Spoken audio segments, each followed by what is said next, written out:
Cashalo Loan App. Meron sa Apple Store at Google Play Store, one of the easiest, fastest, and legitimate online apps.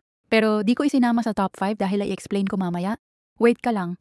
Una, registered naman siya sa SEC. Mukhang compliant naman siya sa regulatory bodies. Meron siya issue on identity theft, pero wala naman big issue or proof. For that, online na nakita ko. Pangalawa, usual standard ng hinihingi. Basic details, contact person, ID at picture mo, tapos employment details.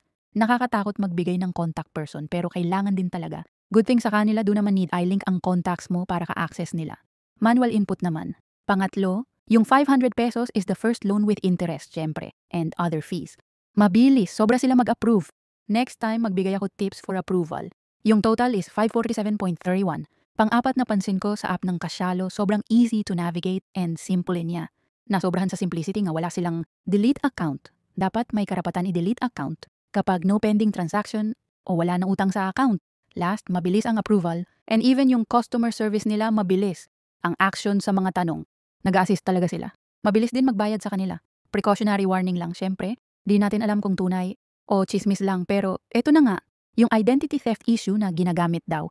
Ang pangalan, contact number at iba pa na impormasyon dahil binebenta nila ang customer list or sabi sa ibang forums may ibang loan app or negosyo.